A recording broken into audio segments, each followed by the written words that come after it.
Papa berkorban. Maka itu dalam hidup kita bersama, kalau kita ada pengorbanan, wah itu luar biasa, nggak akan ada masalah dalam hidup. Nah, arti kata berkorban, beri perhatian, itu artinya berani menanggung kesalahan. Ya udah, resikonya aku tanggung. Itulah satu kasih. Jadi jangan lupa konsep ini, pakai. Ini adalah sangat luar biasa. Yang ketiga, satu, jiwa. Nah, saudara, dalam jiwa kita ada emosi, ada kepentingan diri sendiri, betul tidak? Ada hal-hal yang egois dalam diri kita, dalam jiwa kita. Tapi supaya jiwa kita tidak egois, perhatikan kata satu jiwa itu artinya hanya terdiri dari satu jiwa atau tidak? Ini penting. Ayo, kata satu jiwa itu apa? Terdiri hanya dari satu jiwa saja? Tidak, dari banyak orang. Nah, kalau terdiri dari banyak orang, berarti orang itu bisa egois tidak? Nggak bisa, karena dibagi-bagi jiwanya.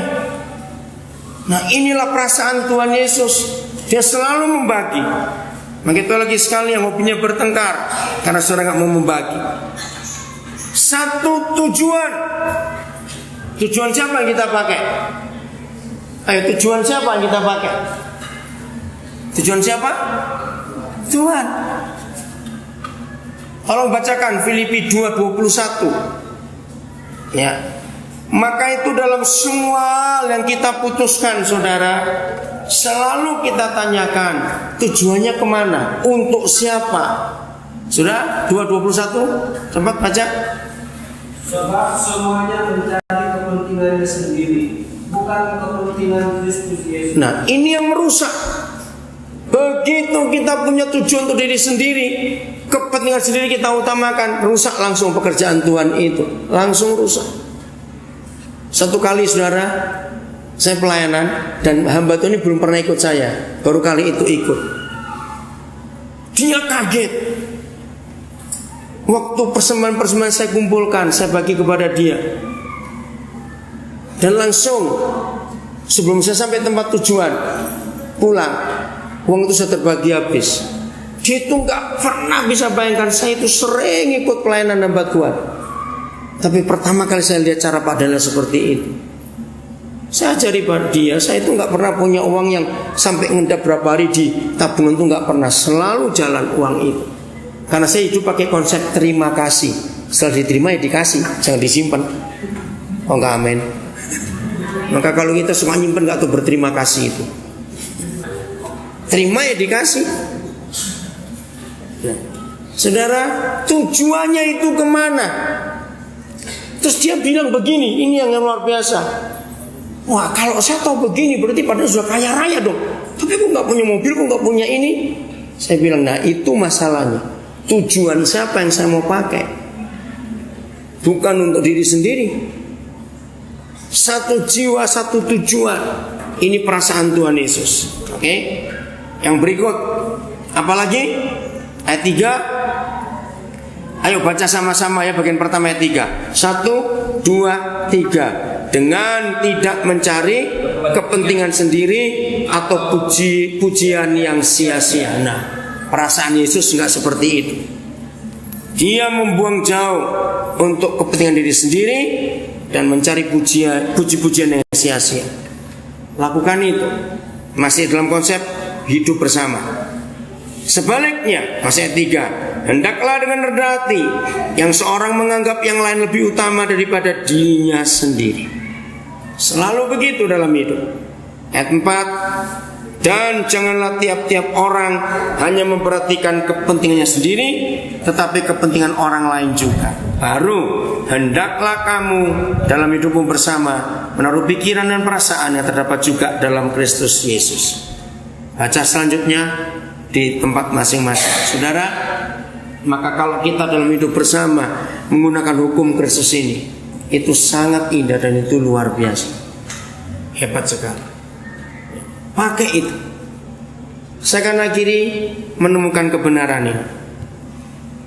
ternyata semua soal, saya pernah ngomongin di sini bukan, tapi saya ingin mengingatkan saudara, semua soal yang Tuhan berikan kepada kita itu maksimum 3, minimal 2.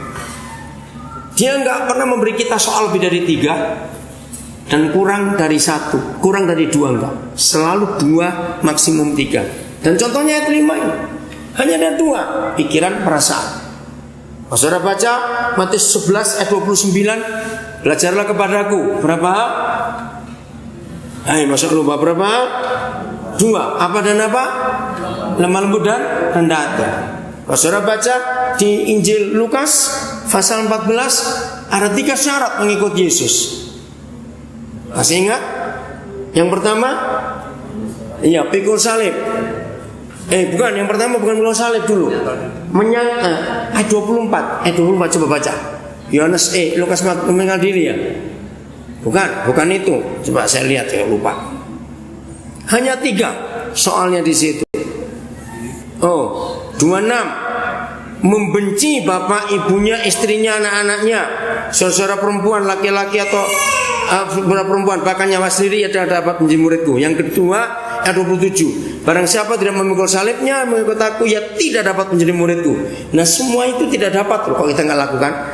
Yang ketiga ayat 33, demikian pula lah tiap-tiap orang di antara kamu yang tidak melepaskan dirinya dari segala miliknya tidak dapat menjadi muridku. 3 soal. Lukas 16 ada 3 soal lagi. Ayat 10, setia pada perkara kecil. Ayat 11, setia jujur dengan uang. Ayat 12, setia dengan harta orang lain. 3 soal lagi. Ketika Daud mau dihukum, Tuhan nawarkan berapa hukuman pada Daud? 3, suruh milih. Ya, nah itu yang Alkitab tulis, saudara boleh kumpulkan. Ternyata semua soal yang Tuhan berikan kepada kita itu cuma 2, paling sedikit 3 maksimum. Nah dengarkan ini yang saya temukan berapa tahun yang lalu, saya bersyukur. Jadi kalau kita ini murid-murid Tuhan Yesus, saudara, kita sedang sekolahnya Tuhan Yesus. Sekolahnya Tuhan Yesus ini unik. Uniknya di mana? Tiap kali ada ulangan ataupun ujian, soalnya nggak pernah kurang dari 2, nggak pernah lebih dari 3. Ayo, kurang enak apa? Lo kok nggak jawab? Dikit atau banyak? Cuma dikit. Terus yang lebih hebat lagi, soal-soal ini nggak pernah berubah sejak ribuan tahun yang lalu. Soalnya sama sampai hari ini. Yang lebih hebat lagi, kita boleh nyontek sambil ngerjakan. Nggak ada yang nungguin, kerjakan sendiri. Mau dibawa pulang, mau bawa ke WC silakan. Lu bayangkan. Tapi kita nggak lulus. Goblok nggak kita ini? Lu ngerti nggak contoh ini, saudara?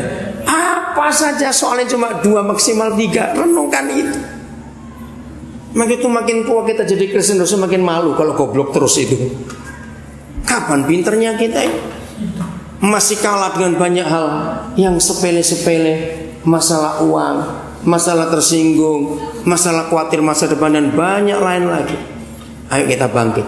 Amin. Kita bangkit. Siap jadi orang yang benar, murid yang benar. Ya, Tuhan memberkati saudara semua.